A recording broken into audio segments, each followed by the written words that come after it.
Action et point de vue. Action et point de vue. Réaction du peuple sur le développement.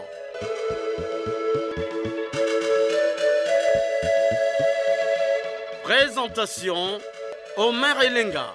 Salut fidèles auditeurs de la chaîne nationale en général, ceux de l'émission Action et Point de Vue en particulier. Nous sommes dimanche, jour prévu pour la diffusion de votre émission de proximité Action et Point de Vue. Action et Point de Vue qui va célébrer le 28 janvier 2023 prochain le 7e anniversaire de sa création. À cette occasion, une journée festive sera organisée par les clubs d'écoute de Brazzaville sous le thème Action et Point de Vue 7 ans après témoignage. Cela dit, pour ce dimanche, nous allons baser notre production sur le discours du président de la République sur l'état de la nation prononcé à l'occasion de la célébration de la journée de la République. 45 minutes nous suffisent pour permettre aux Congolais d'apprécier ce discours. Question pour les Congolais de participer à la gestion du pays. Comme d'habitude, ne quittez pas vos positions d'écoute. Vous êtes bel et bien branchés sur la chaîne nationale, La Nation dans vos oreilles. À la technique, Loïs Mbou et Fred Obunga. À la réalisation, Arnaud Ipene et Benzenzila. Conception et présentation, Omer Elenga, votre humble serviteur. Bon confort d'écoute à tous.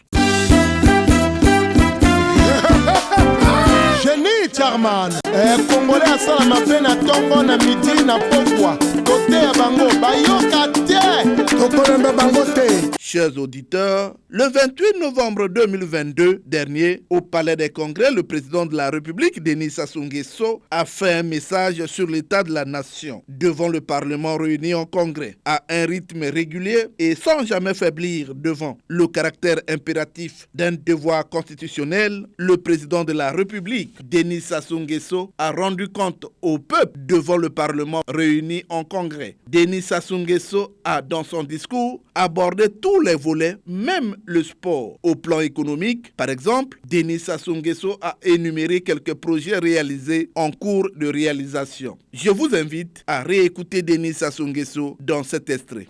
D'autres projets d'infrastructure ont bénéficié d'une attention particulière et sont en cours de réalisation. Il s'agit notamment de l'aménagement et du bitumage de la route d'intégration régionale de l'usine d'Ende, spécifiquement les travaux de bitumage jusqu'à Kibangu, assortis du pont de 355 mètres sur le Niari, de la réhabilitation, de l'élargissement et du renforcement de la route nationale numéro 2 sur les sections Djiri-Inga, Etoile-Ngo et Ngo-Gamboma, ainsi que le rehaussement du remblai d'accès au pont sur la Léfini, de la réhabilitation de la route nationale numéro 5 sur la section Siafumu, Lemba, Luango, de l'aménagement et du bitumage de la route Bunji-Evo, avec la reprise des travaux sur la section restante Bunji-Tsongo, de l'aménagement de l'avenue Bitelika Ndombi, dite route de l'aéroport de Pointe-Noire, de la poursuite du pavage des voiries dans les arrondissements de Brazzaville, des travaux du centre des affaires de Brazzaville aux 2 tours jumelles en Pila, dont l'achèvement et la mise en service sont projetés pour mai 2023, de la construction du marché moderne de l'arrondissement 1 Lumumba à Pointe-Noire, de la construction de la ligne 110 kV Bunji-Evo et du poste 110 30-20 kV, y compris l'acquisition des équipements électriques du circuit primaire du poste d'Evo, de la construction de la ligne haute tension 225 kV pour l'alimentation électrique de la zone industrielle de Maluku, de la poursuite des travaux de la centrale thermique d'Infondo, d'une capacité de 2 fois 1700 kW et du réseau de distribution moyenne tension avec installation de 5 postes de distribution, de l'extension en zone périphérique et du renforcement du service d'eau potable de Brazzaville, avec la rénovation des infrastructures d'eau et d'assainissement du centre hospitalier universitaire de Brazzaville. Dans le même temps, seront lancés les travaux de construction du pont sur la Sanga, maillon important du corridor 13, nous conduisant à la frontière de la République centrafricaine, sans oublier de traiter le tronçon Enyele-Dongu-Infondo. Au plan social, le président de la République a abordé la question du paiement des pensions des retraités, des bourses des étudiants. Denis Sassou Nguesso. Le relèvement de l'âge limite de départ à la retraite au profit des agents civils de l'État intègre les nouvelles normes de gestion du service public. Dans ce domaine, la campagne de recrutement au titre de l'année 2020, des années 2020 et 2021 a permis d'intégrer dans les rangs de la fonction publique 8 415 jeunes en quête d'emploi.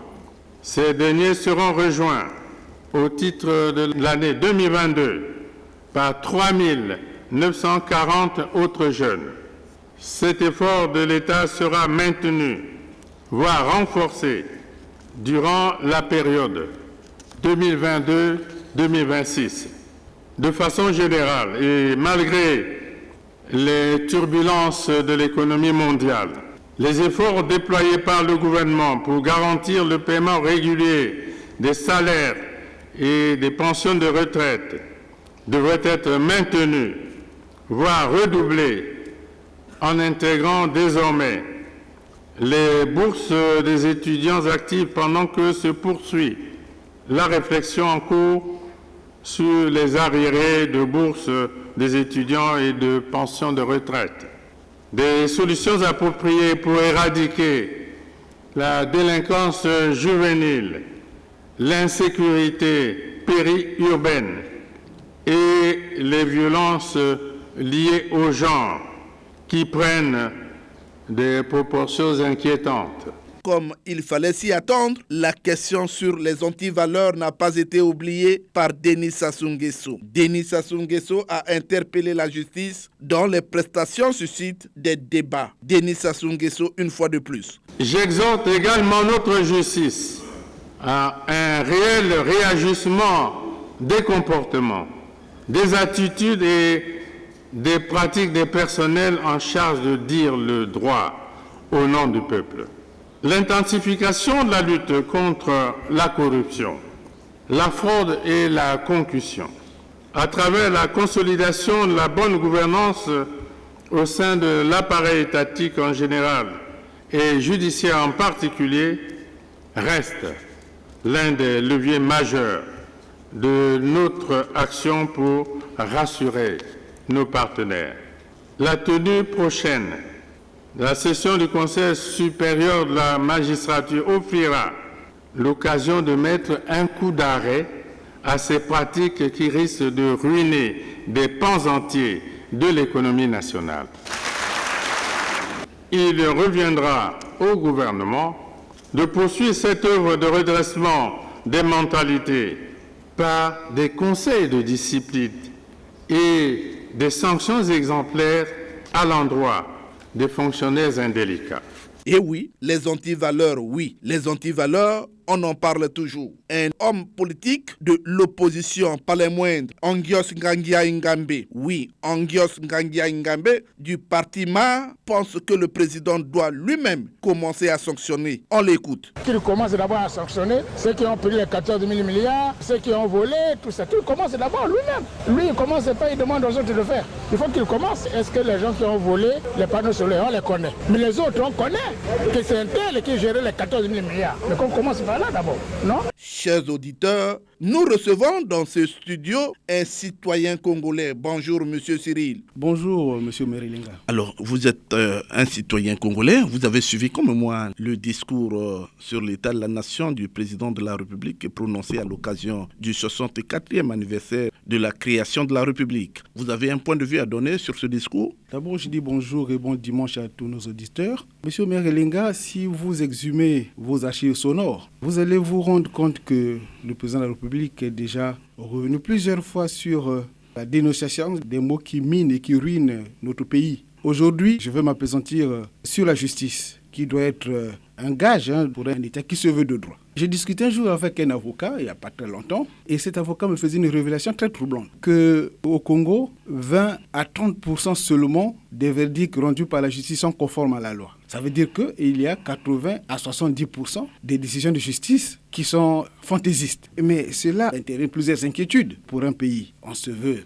État de droit, mais il faut que la justice accompagne l'État de droit. J'ai été témoin d'un règlement de propriété, ça se passe dans la cuvette. Il y a un monsieur qui occupe un terrain, 1976-1977. Et le terrain a été revendu en 2010 par quelqu'un qui n'a aucun titre. Mais M. Merilinga, au niveau du tribunal de grande instance d'Oyo, et le verdict a dû être rendu après 5 ans. C'est-à-dire qu'on a une personne qui a les titres officiels, une autre qui a pour titre que son nom, parce qu'il porte un nom et que le nom devient titre. Et le tribunal de grande instance d'Oyo a dû prendre minimum 5 ans pour rendre la décision. Et la personne déboutée a interjeté appel, la cour d'appel de Ouando. Je suis témoin dans l'affaire, l'avocat m'a révélé il n'y a pas longtemps que la cour d'appel de Ouando a donné raison à cette personne-là qui n'a pour titre que le nom. Et ça, chacun de nous, en matière de règlement de propriété, peut témoigner.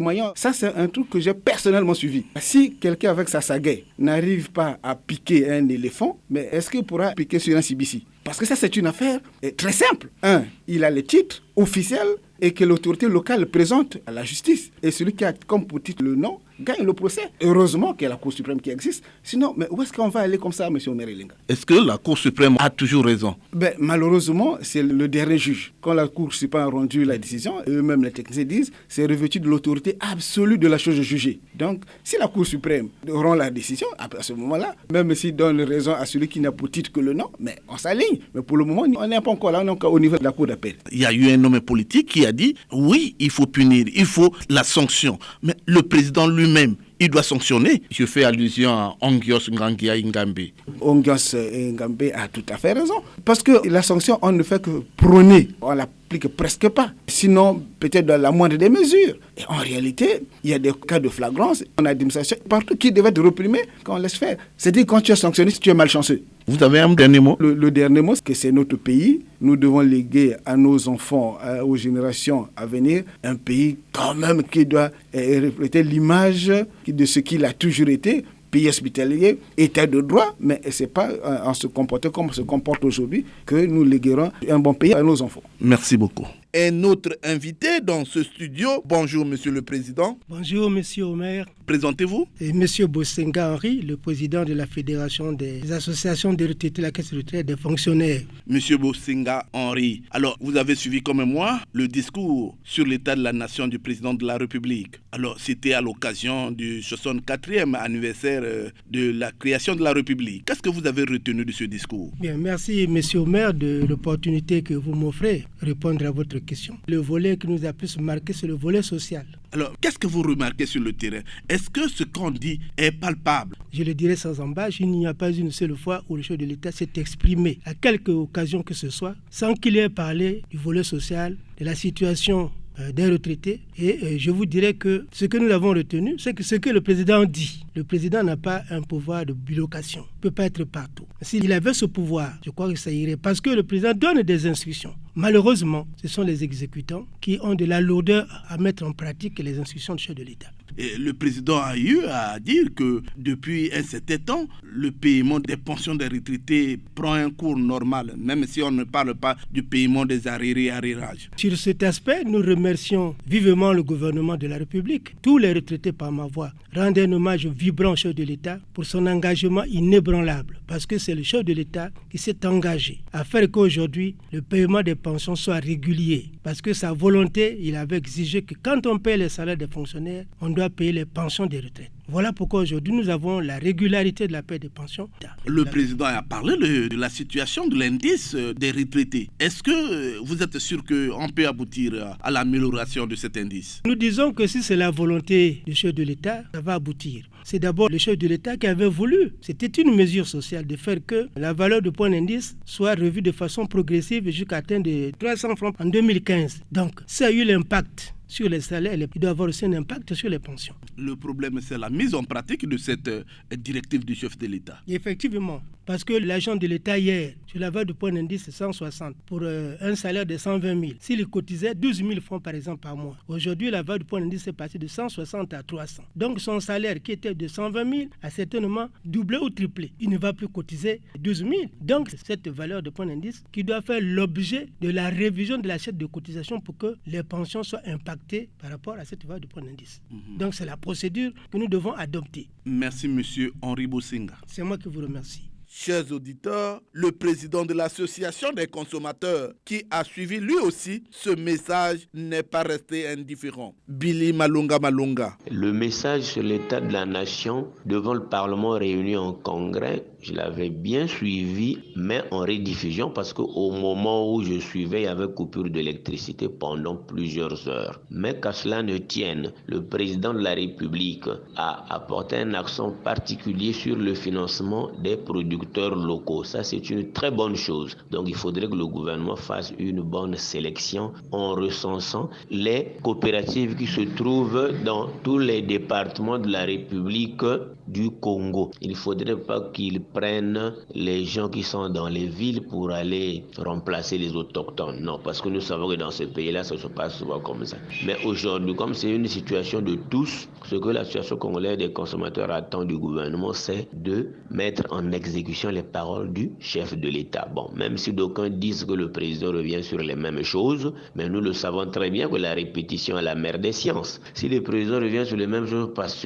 que ce qu'il attend n'est toujours pas arrivé, voilà pourquoi il doit passer par cette répétition-là. C'est pas mauvais. Maintenant, s'agissant du plan de résilience, oui, le plan de résilience qui avait abouti à la mise en place de la cellule de veille, qui n'avait presque abouti à rien aussi, mais le ministre des Finances avait signé une circulaire qui portait exonération des produits alimentaires de première nécessité importés.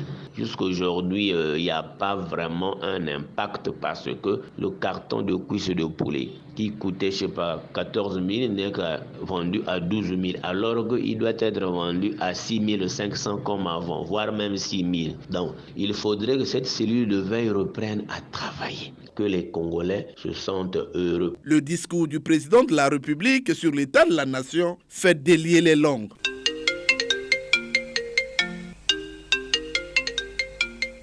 Le téléphone sonne, les langues se délient. Nous sommes en ligne avec un auditeur. Allô? Bonjour. Bonjour, présentez-vous, on vous appelle comment? C'est M. Denglo Bernard Kanyoukwa. Vous êtes en direct sur la chaîne nationale. Aujourd'hui, nous parlons d'un sujet qui fait l'actualité. Il s'agit de l'appréciation du discours du chef de l'État prononcé à l'occasion du 64e anniversaire de la République. Que dites-vous au sujet de cet état de la nation? Monsieur Merelenga, moi je l'apprécie parce que c'est l'un des discours que l'on peut comparer à celui de la conférence nationale en 1991. Au niveau économique, Merelenga, je suis d'accord avec lui quand il dit qu'il y a des ponts qu'on va construire et à instruire le gouvernement à construire les ponts dans le Niari, à faire que le pont d'Alelfini soit surélevé, à faire la deuxième route, la route numéro 2, à refaire de Ndi à Étoile à Gamboma et de Gamboma au Lombo. Je suis vraiment d'avis pour cela. Au niveau économique, quand on parle de Maluku, voyez-vous, 15 usines qu'on a eu à construire sans électricité. Alors là, M. Omer Lenga, c'est vraiment quelque chose que le gouvernement doit prendre à bras le corps. Comment on peut faire des usines sans électricité? Quand il y aura de l'électricité à Maluku, en tout cas, c'est quelque chose de... Et lorsqu'il parle des comportements indigènes de nos enfants, ceux qui transforment le pays en champ de guerre où on tue Là-dessus, on viole au vu aussi de tout le monde. C'est tout le monde qui est responsable, Omer Elenga. Bernard? Oui, Omer Elenga. Je vous dis merci de votre participation à cette émission. C'est à moi de remercier les techniciens, les producteurs de l'émission,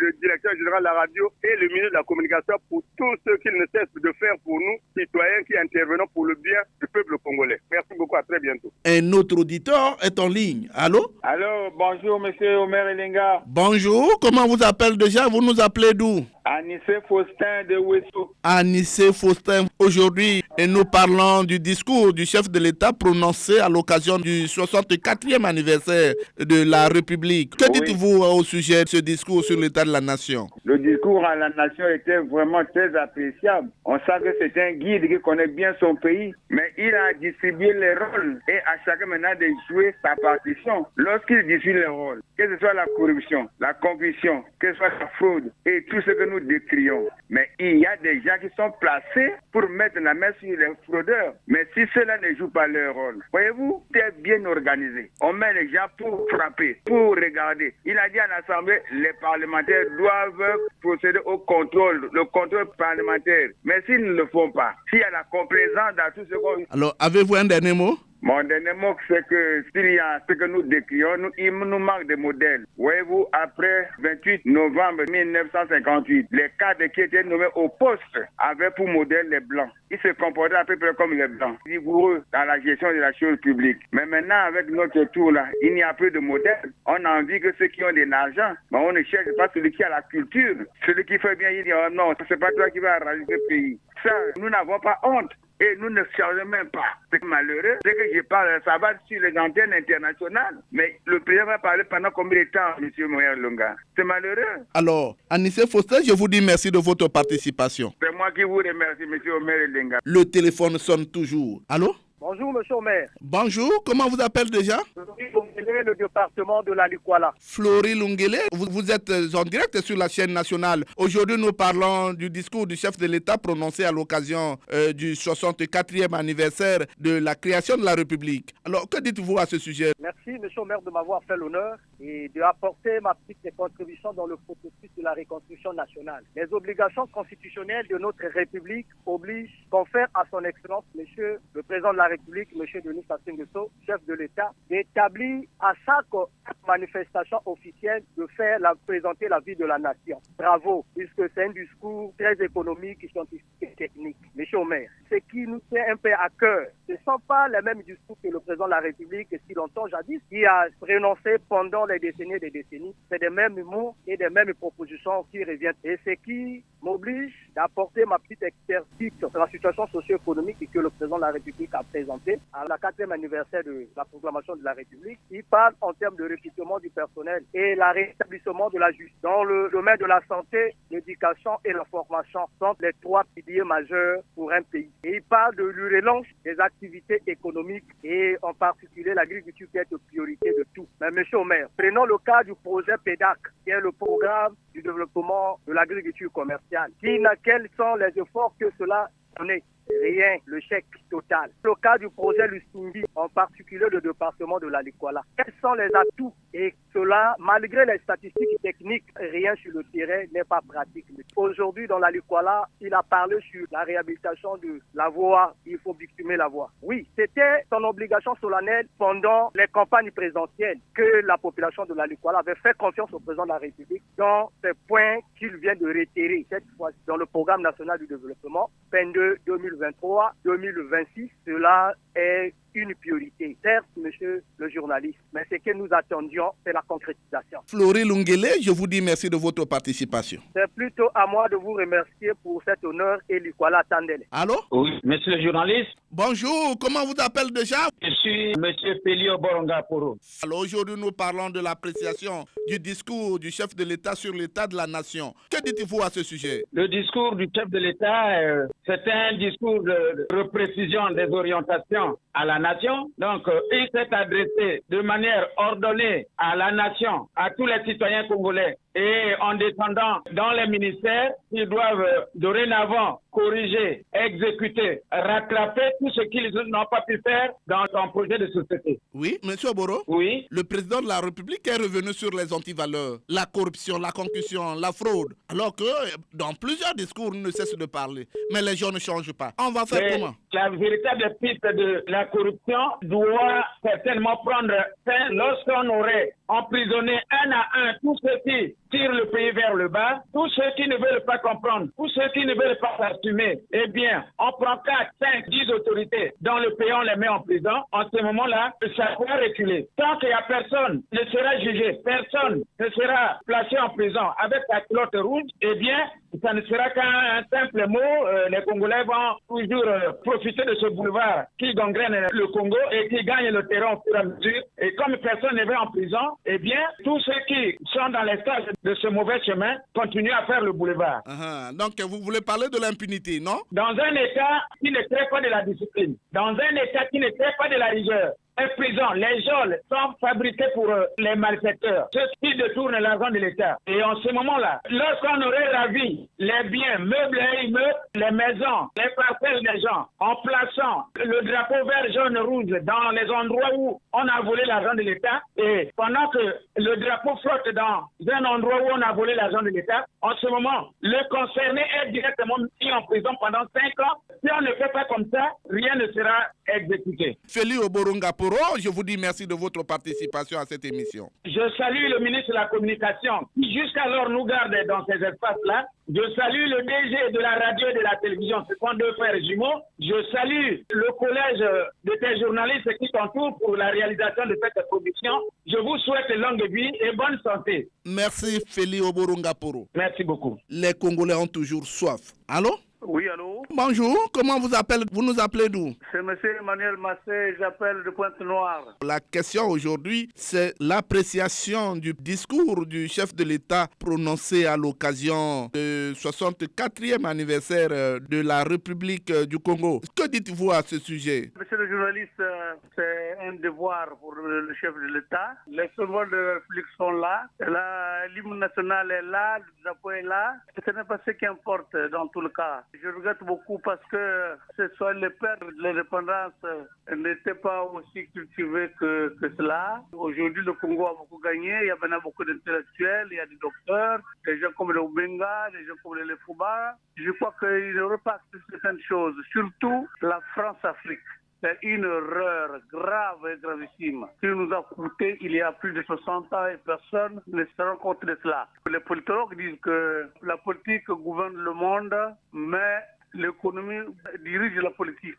C'est ce qui a manqué à Youlou Fulbert et à Opango de regarder parce que je regrette beaucoup du fait que jusqu'alors on n'a pas une monnaie africaine. Bon, les symboles nous les avons, mais nous dépendons entièrement de la France. Ça pose problème. Emmanuel Massé, je vous dis merci de votre participation à cette émission. Merci beaucoup. Le téléphone sonne toujours. Allô? Allô? Bonjour. Bonjour, monsieur le maire. Vous nous appelez d'où? Présentez-vous. Je suis monsieur Gilles Messner depuis Pointe-Noire. Aujourd'hui, nous parlons du discours sur l'état de la nation prononcé par le président de la République. Vous avez suivi comme moi. Que dites-vous à propos de ce discours? Bonjour, chers auditeurs. Bonjour, peuple congolais. Le 28 novembre, en perpétuant le respect de la tradition constitutionnelle, le président de la République, Denis Sassou Nguesso, s'est adressé au peuple congolais devant le Parlement réuni en Congrès. Plusieurs points forts ont constitué le statut de ce message que je citerai pêle-mêle.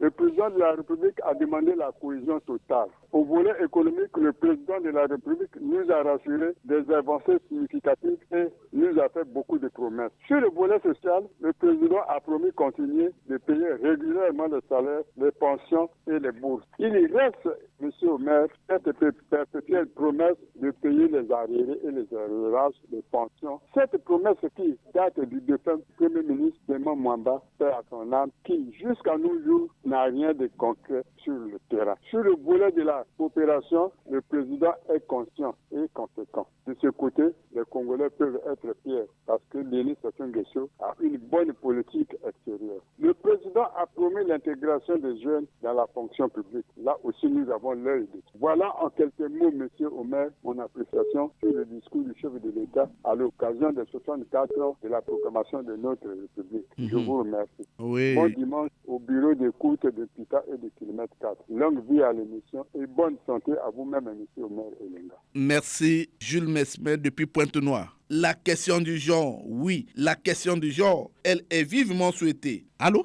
Bonjour, monsieur le journaliste. Bonjour, il s'agit de Lenga Tipo. Oui, il s'agit de monsieur Lenga Tipo depuis Oyo. Depuis Oyo, vous êtes en direct sur la chaîne nationale. Aujourd'hui, nous parlons d'un sujet qui est crucial. Le président de la République a fait un message sur l'état de la nation. C'était donc à l'occasion du 64e anniversaire de la République du Congo. Alors, que dites-vous à propos de ce message? Une fois de plus, merci monsieur le journaliste. Avec une oreille attentive, les Congolais autorités de la ville d'Oyo ont suivi pendant plus d'une heure le père de la nation dans son discours bilan de l'année 2022 qui touche à sa fin. Monsieur le journaliste, dans ce discours de l'année 2022 et la projection de l'année 2023, axée sur le social, la santé, l'éducation, la politique, et bref, toute la sphère de la vie des Congolais, le père de la nation est revenu abondamment sur les mêmes mots, sinon j'ai cessé de produire les mêmes effets. Tout a été dit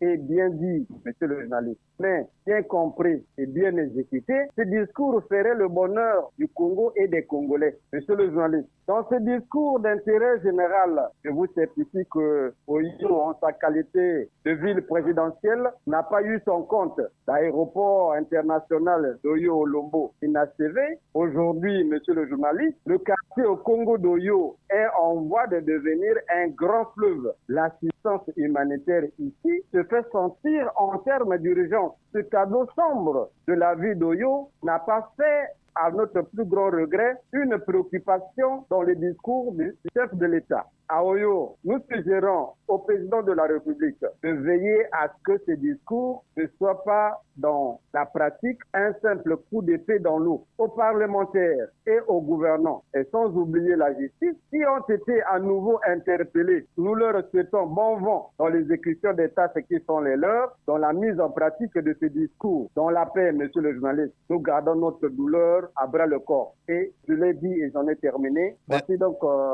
ce que nous avons pu épingler sur le discours du président de la République. Elenga Tipo, monsieur le journaliste, je vous dis merci de votre participation à cette émission. Bon, c'est à nous de vous remercier. Nous vous remercions de tout notre cœur. Et longue vie à l'émission.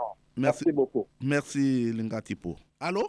Président. Bonjour, Andeli. Bonjour. Vous avez suivi le discours du chef de l'État à l'occasion des 64e anniversaire de la République du Congo. Alors, que dites-vous au sujet de son discours sur l'état de la nation? Oui, je vous remercie, monsieur le journaliste. C'est vrai, le président l'a dit, il y a une amélioration, c'est vrai, on le sent, mais quelque part, il nous reste des regards à jeter, surtout sur les services, dans les services des finances, au niveau du trésor surtout. Vous voyez, il y a peu de temps, le ministre Andeli vient de partir. Il avait déjà quand même mis un peu de l'ordre dans les finances. Les pensions, par exemple, est passé au même moment que les salaires, cotisations des mutuelles, au même moment, à peine parti. Alors, vous voyez, les cotisations des mutualistes ne sont plus reversées et du coup, les mutuelles se retrouvent dans des positions encore plus difficiles. Alors que cette situation avait été déjà éradiquée par le ministre Andeli. Alors, le Trésor dit quoi? Il ne doit rien manquer puisque l'argent est retenu dans les salaires. Les salaires, on les paye. Alors, où vont donc les retenues de ces cotisations-là? Monsieur Andeli? Oui, monsieur le maire. Je vous dis merci de votre participation à cette émission. Merci, monsieur le maire. Longue vie à l'émission. Allô? Oui, bonjour, monsieur le maire. Bonjour, comment vous appelez déjà? Présentez-vous, vous nous appelez d'où? Je vous appelle de Pointe-Noire, je suis monsieur Guy Siasia. Monsieur Guy Siasia, aujourd'hui nous parlons du discours du chef de l'État prononcé à l'occasion du 64e anniversaire de la création de la République. Alors, mais que dites-vous à ce sujet? Le discours, il a été riche, comme tous les jours. On fait des promesses, comme lui-même il a reconnu, il y a des problèmes au niveau de l'applicabilité. Parce que si le gouvernement, qui est l'exécutif, n'arrive pas à appliquer ce que le président de la République demande, en ce moment-là, la République ne pourra jamais évoluer. Le président de la République, il revient tout le temps sur les antivaleurs, la justice. Beaucoup de choses ont été dites à ce sujet. Monsieur Monsieur Omer, oui. Notre justice, c'est une justice qui a plusieurs têtes. Le président de la République le connaît. Le malheur, c'est que nos justiciables là, ne sont jamais sanctionnés. Or, s'il y avait des sanctions à leur niveau, eux, ils allaient avoir peur et ils allaient faire appliquer la loi. Tous les jours, on ne fait que dénoncer, mais on ne sanctionne pas. Voilà pourquoi le pays, on le tire vers le bas. Il est parti. Merci, Guy Siassi. Un autre auditeur est au téléphone. Allô? Bonjour. Bonjour, il s'agit de Jean-Marie Makaya. Jean-Marie Makaya. Vous avez suivi comme moi le discours du chef de l'État. Quelle appréciation donnez-vous à ce discours? Ben, Monsieur Omelenga, quelle appréciation je dois donner à ce discours? Je vais d'abord ici dire que c'est un message ou un discours constitutionnel. Le chef d'État n'a pas dérogé à la règle. Il l'a présenté à un rythme régulier, comme il l'a dit lui-même. C'est ce qu'il fallait parce que c'est dans la Constitution. Et il a voulu aussi déjà aborder dans les trois plans, l'économie, le social et la politique. Je crois que tout a été dit. Ce que je puis souhaiter, M. Omelenga, il s'agit que le président soit bien informé par son gouvernement. Parce que nous ici, je suis de Pointe-Noire, quand il dit la route est construite de Lemba de Luango jusqu'à Lemba, je dis ce n'est pas normal. Parce que nous sommes en train de patauger dans l'eau. Donc le président était mal informé. Là, il n'y a pas de route bitumée de Luango à Lemba. Il y a encore des mares d'eau. Ça, c'est ce que je dois ici dire. Mais pour la suite, je crois que c'est normal parce qu'il parle d'un suivi rigoureux du gouvernement, c'est vrai. C'est là aussi que le gouvernement devrait appliquer ce suivi. La corruption, la fraude, la concussion à la justice, c'est vrai qu'il y en a là. Mais c'est maintenant l'occasion ou jamais de frapper ceux qui sont dans la corruption. Pour les arriérés de bourse, les arriérés des pensions, nous y sommes, nous autres qui sommes là des pensionnés, nous attendons. C'est une promesse. Mais il faut que le gouvernement soit rigoureux. Merci beaucoup de ce que vous m'avez tendu votre micro et bien de choses à vous. Bon dimanche. Allô? Allô, bonjour. Comment vous appelle déjà? Ernest. Monsieur Ernest, vous êtes en direct sur la chaîne nationale. Le réseau aujourd'hui fait très mal. Alors, mais que dites-vous au sujet du discours sur l'état de la nation prononcé par le président de la République? Comme tout Congolais, j'ai suivi sur le chef d'État. Je commencerai sur le volet des infrastructures. Oui, il y en a, mais c'est pas toute de qualité. Ensuite, sur le volet de M. Mevelenga, économique, quoique le Congo n'avance pas. Le Congo recule. Parce que dans un pays où il y a plus de chômeurs que de travailleurs, ce pays n'avance pas au plan économique. Au Congo, la justice n'est pas libre. Il y a longtemps que le chef d'État a décrié qu'il n'y a pas de gros poissons, tous passeront dans la nasse. Mais jusque-là, je crois qu'on n'a pas vu les gros poissons rentrer dans la nasse. Bien, je reviens sur le plan où il a des anti-valeurs. Chaque fois, le président a décrit ça, les anti-valeurs, la gabégie, le sommet des finances. Mais quelles sont les sanctions déjà prises pour freiner ce fameux réseau? Je vous dis merci de votre participation à cette émission. Les Congolais ont toujours soif. Allô? Monsieur le maire, bonjour. Bonjour, comment vous appelez déjà? C'est monsieur Niabana Rollin. Niabana Rollin, vous êtes en direct sur la chaîne nationale. Vous nous appelez de Brazzaville, bien sûr? Oui, d'Ongamakoso précisément. Alors, vous êtes en direct sur la chaîne nationale. Aujourd'hui, nous parlons du discours du chef de l'État prononcé à l'occasion du 64e anniversaire de la création de la République. Son message sur l'état de la nation. Vous avez suivi comme moi. Vous avez un mot à dire? Le chef de l'État a respecté la règle. Moi, je me dis que c'est déjà entendu. Mais sauf que quand je l'entends sur leur projet de développement, le désenclavement de l'arrière-pays, mais sur ce point, je relève ceci. La majorité des projets sont liés par rapport des gens qui sont au pouvoir. Je prends le cas du district de Makochi-Poko, monsieur le maire. C'est vraiment regrettable. Depuis que le président s'assied au pouvoir, il n'a jamais travaillé dans son équipe gouvernementale aucun de cette communauté-là, depuis les indépendances jusqu'à aujourd'hui. Même dans les projets de développement, de désenclavement, Makochi-Poko toujours est mis de côté. Cette injustice sociale-là, on ne la comprend pas. Est-ce qu'on doit gérer la République par rapport au pouvoir parce qu'on est un membre du gouvernement et que les projets du gouvernement choisis sont liés à leur secteur? La République est unitaire. L'unité là, même dans les projets de développement, on doit regarder tous les districts. Rollin? Oui, monsieur le maire. Il s'agit d'une revendication. Vous devez analyser parfois ce qui s'est dit. C'est l'analyse, non? Vous êtes un syndicaliste? Non, moi je suis citoyen congolais. Ah mais oui, analyser les problèmes comme il se doit. c'est déjà entendu. Dites du déjà entendu au lieu de revendiquer sur... C'est la même chose qu'on entend à Brazzaville. Les gens s'inondent partout. Madoukou, la Tchémé et tout n'est pas entretenu. Parce que mais ça, c'est déjà entendu au maire. C'est déjà entendu, dites-le comme ça, au lieu de revendiquer sur une localité. On doit le dire à haute voix au maire. Je vous dis qu'il y a des localités qui n'ont pas de route, qui sont abandonnées, même pas de pirogue. Mais vous avez quand même la pirogue. Mais c'est pas normal. J'ai pris un cas, mais c'est pas seulement ma petite Poko. Quand vous prenez Tokou, le district de Tokou. Mais oui, faites d'une manière générale, en ce moment-là, on va vous comprendre. Oui, il faut développer le pays, il faut tenir compte de frustration partout là. On ne pas parce qu'on est là, c'est moi je suis chef, tout passe par moi. Non, ça c'est quelle manière de gérer. Voilà ce que je sais pas dire, monsieur le maire. Rollin, je vous dis merci de votre participation à cette émission. Merci au maire. Terminons ces appels avec cet auditeur qui est en ligne, nous signale Loïs Mbou. Allô? Allô, bonjour monsieur Omer Elenga. Bonjour, il s'agit de qui? Présentez-vous. Lucien Bokenzie d'Ifondo. Lucien Bokenzie, vous êtes en direct sur la chaîne nationale. Vous avez suivi comme moi le discours du chef de l'État sur l'état de la nation. Alors, que dites-vous alors? Quelle appréciation donnez-vous à ce discours? Merci beaucoup monsieur Omer Elenga. Ce que je retiens de premier abord, c'est que c'est un message très bien structuré qui a recentré toutes les préoccupations apparemment actuelles des Congolais. Ça m'a fait beaucoup plaisir. Ça nous sort des promesses vaines. Parce qu'aujourd'hui, au moins le président de la République, quand il a ciblé un domaine, il a été droit au but. Et en ce qui me concerne particulièrement, et ce qui concerne l'émission Action et Point de Vue, je ne dirais pas que cette émission est le catalyseur de beaucoup de promesses du chef de l'État pour 2023, mais nous y sommes pour quelque chose quand même. Donc, j'ai trouvé mon compte en ce qui concerne les travaux de la route Enyélé-Dongou. C'était la préoccupation toute cette année de Action et Point de Vue. La prise en compte effective de la pension des retraites toute l'année, bien que sur les arriérés, le président n'ait rien dit, même s'il semble vouloir emboîter le pas de ce que le gouvernement a dit dernièrement, attendre une embellie, mais c'est déjà quelque chose. De ce côté, très sincèrement, le message du chef de l'État m'est allé droit au cœur. Il est revenu également sur une préoccupation qui était la nôtre, la mise en œuvre effective de la décentralisation. J'espère que le gouvernement va suivre. Moi, j'ai essayé de regarder le budget. Il est prévu 1,8 milliard pour la subvention à la décentralisation, mais 1,8 milliard pour les 25 et quelques collectivités locales, c'est peu. Alors qu'on est revenu encore sur 7 milliards sur la Covid, alors que le président a dit que le gouvernement, nous avons enrayé la pandémie et s'il faut qu'il y ait des actions ponctuelles, ça ne peut pas être 7 milliards. Donc si on peut prendre 6 milliards de ces 7 milliards pour les proposer aux collectivités locales et garder 1 milliard pour le programme de résilience de la pandémie, ce serait une bonne chose, M. Omer Elenga. Lucien Bokenzie, je vous dis merci de votre participation à cette émission. Merci beaucoup, M. Omer Elenga. Toko funda bino lelo, epaya papa.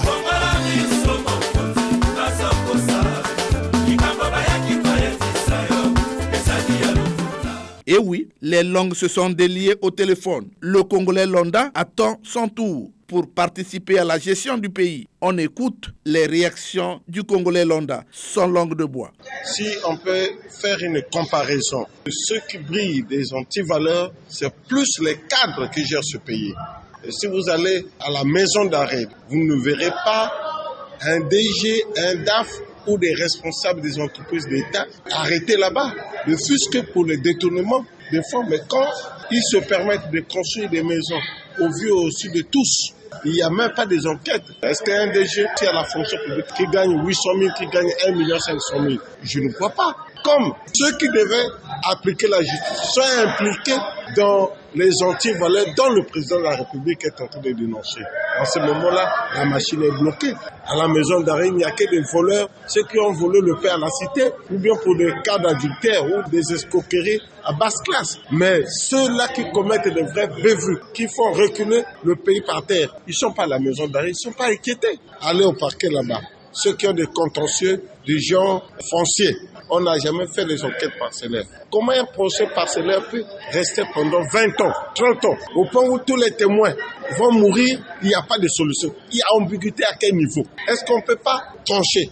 Sur le plan économique, je retiens que le président de la République est sur une bonne voie. Mais ce qui est vrai, en tout cas qu'il essaie un peu d'ouvrir les yeux, comme on dit couramment, la zone économique spécial de Maluku, c'est quand même un gâchis. Depuis qu'on a installé ces industries-là, qu'est-ce qui empêche que le courant arrive là-bas? Effectivement, le chef de l'État a fait un très bon discours par rapport à ce qu'il a dit et il suffit seulement que le gouvernement mette en pratique justement ce que le président a dit pour que les choses aillent normalement. Le président a parlé des finances, le président a parlé de l'économie, le président a parlé des salaires et des pensions qui sont en train de payer correctement. Et aujourd'hui, ce qui reste au président, c'est d'avoir un regard vers le trésor parce qu'il y a certaines sommes qui ne sont plus reversées dans les comptes de certaines situations qui sont au niveau de d'autres pays. Par exemple, les cotisations, par exemple, l'argent des retenues, par exemple. Il faut que le président regarde ça aussi, que cet argent-là soit reversé, que les sommes dues également soient reversées, parce qu'il y a des gens qui sont sortis des écoles et tout, qui attendent les sommes dues là, mais qui malheureusement ne les perçoivent pas. Aujourd'hui, les gens sont très contents, il faut que je vous le rappelle. Avec les pensions qui passent normalement, les retraités aujourd'hui n'ont plus de cris. Ça, c'est une bonne chose. Et je crois qu'il doit continuer avec cet élan pour que même ceux qui sont au niveau du Sénat et de l'Assemblée nationale puissent avoir un suivi également, punir justement les comportements qui ne tiennent pas bon pour le développement de notre pays. Parce que ce qui est important pour nous, c'est que le pays se développe normalement. Avec le ministre Andeli, nous avons constaté que ces sommes-là, des mutuelles et autres, étaient reversées chaque fin de mois et que tout marchait désormais sur ces situations-là. Mais aujourd'hui, voilà pratiquement 2 ou 3 mois que plus rien n'est reversé, alors que les gens qui sont allés à la retraite ont besoin justement de cet argent, puisqu'ils ont fait leur cotisation dans leur lieu de travail. Il s'agit là d'une fiche directe qui interpelle les autorités du pays. Le discours du chef de l'État reste un canevas pour le gouvernement qui doit mettre en pratique les directives du chef de l'État. Faire autrement, c'est tirer le pays vers le bas. C'est la fin de cette production. Était à la technique Loïs Mbou et Fred Obunga. La réalisation était l'œuvre de Benzenzila et Arnaud Ipene. Omer Elenga, c'est moi. Réagissez en appelant au numéro 06 663 15 41 ou au numéro 05 521 91 97. Suivez-nous sur YouTube en mentionnant Action et Point de Vue. Prochaine production, la gratuité de l'école est-elle d'actualité? Au revoir et à très bientôt. C'était Action et Point de Vue, Omer Elenga.